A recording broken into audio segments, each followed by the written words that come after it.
ಎಷ್ಟೇ ದುಡಿದ್ರೂ ಎಷ್ಟೇ ಸಂಪಾದನೆ ಮಾಡಿದ್ರು ಹಳ್ಳಿ ಜೀವನದಲ್ಲಿರೋ ನೆಮ್ಮದಿ ಇನ್ನೆಲ್ಲೂ ಇಲ್ಲ ಅಲ್ವಾ.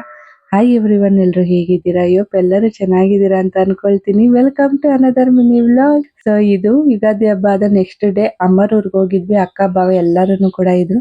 ಬೋರ್ ಆಗ್ತಿತ್ತು, ಒನ್ ಡೇ ಗ್ಯಾಪ್ ಬೇರೆ ಇತ್ತು ಹಬ್ಬಕ್ಕೆ. ಸೊ ಅದಕ್ಕೆ ನೆನ್ನೆ ತೋಟದ ಹತ್ರ ಆದ್ರೂ ಹೋಗಿ ಬರೋಣ ಅಂತ ಹೇಳ್ಬಿಟ್ಟು ಹೋದು.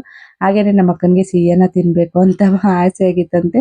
ಅದಕ್ಕೆ ಇನ್ನೇನು ತೋಟದ ಹತ್ರ ಹೋಗ್ತಾ ಇದ್ದೀವಿ, ಸಿಹಿಯನ್ನ ಆದ್ರೂ ಮಾಡ್ಕೊಂಡು ತಿನ್ನೋಣ ಅಂತ ಹೇಳ್ಬಿಟ್ಟು ಸಿಹಿಯನ್ನ ಮಾಡೋಣ ಅಂತ ಇಲ್ಲಿ ಎಲ್ಲ ರೆಡಿ ಮಾಡ್ಕೊಳ್ತಾ ಇದೀವಿ. ಹಾಗೆ ನಮ್ಮ ಜೊತೆ ಐಕ್ಳುಗಳೆಲ್ಲ ಬಂದಿದ್ರು. ಈ ಐಕ್ಳುಗಳ ಜೊತೆ ಎಲ್ಲ ಆಡ್ಕೊಂಡು ನಾವು ಸಿಹಿಯನ್ನ ಮಾಡಿ ತಿನ್ನೋ ಅಷ್ಟರಲ್ಲಿ ಬೇಡ ನಮ್ಮ ಪಜೀತಿ. ಸೊ ನಾವೇನೇನ್ ಪಜೀತಿ ಪಟ್ಟು ಈ ಐಕ್ಳ ಜೊತೆ ನಾವೇನೇನ್ ಮಾಡಿದ್ವಿ ಅಂತ ನನ್ನ ಯೂಟ್ಯೂಬ್ ಚಾನೆಲ್ ನಲ್ಲಿ ಫುಲ್ ಲೆಂತಿ ವಿಡಿಯೋದಲ್ಲಿ ಅಪ್ಲೋಡ್ ಮಾಡಿದೀನಿ. ಹೋಗಿ ಒಂದ್ಸಲ ಚೆಕ್ ಮಾಡಿ ನೋಡಿ. ಸೊ ಇನ್ನು ಹೋಗಿದ್ದೆ ಸಿಹಿಯನ್ನ ಮಾಡೋಣ ಅಂತ ಹೇಳಿ ನಮ್ಮ ಅಕ್ಕ ಎಲ್ಲರನ್ನು ರೆಡಿ ಮಾಡ್ಕೊಳ್ತಿದ್ದಾಳೆ. ಅವಳಿಗೆ ತಿನ್ಬೇಕು ಅಂತ ಆಸೆ ಆಗಿದ್ದು. ಸೊ ಅವಳೇ ಅಡ್ಗೆ ಮಾಡ್ಬೇಕು.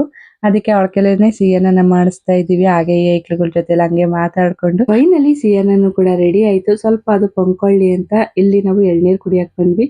ಮೂರ್ತಿ ಚಿಕ್ಕದಾದ್ರು ಕೀರ್ತಿ ದೊಡ್ಡದು ಅಂದಂಗೆ ಇದು ಚಿಕ್ಕದಾಗಿದ್ರು ಟೇಸ್ಟ್ ಮಾತ್ರ ಸೂಪರ್ ಆಗಿರುತ್ತೆ. ಸೊ ಇನ್ನು ನಾವೆಲ್ಲ ಎಳ್ನೀರ್ನ ಕುಡ್ಕೊಂಡು ಸಿಹಿಯನ್ನ ಟೇಸ್ಟ್ ಮಾಡ್ತಾ ಇದೀವಿ. ಸ್ವಲ್ಪ ಬೆಲ್ಲ ಕಮ್ಮಿ ಇತ್ತು, ಅದು ಬಿಟ್ಟರೆ ಟೇಸ್ಟ್ ಅಲ್ಲಿ ಮಾತ್ರ ಸಖತ್ತಾಗಿತ್ತು. ಇನ್ನು ಅದೆಲ್ಲ ತಿನ್ಕೊಂಡು ಅವತ್ತು ಚಂದ್ರಮಾನ ಯುಗಾದಿ. ಸೊ ಅವತ್ತು ನಾವು ಚಂದ್ರನ ನೋಡ್ಬೇಕು. ಹಾಗೆ ಚಂದ್ರನ ನೋಡ್ಕೊಂಡು ಈ ವ್ಲಾಗ್ನ ಇಲ್ಲಿಗೆ ಎಂಡ್ ಮಾಡ್ತಾ ಇದ್ದೀನಿ. ಬಾಯ್, ಥ್ಯಾಂಕ್ ಯು.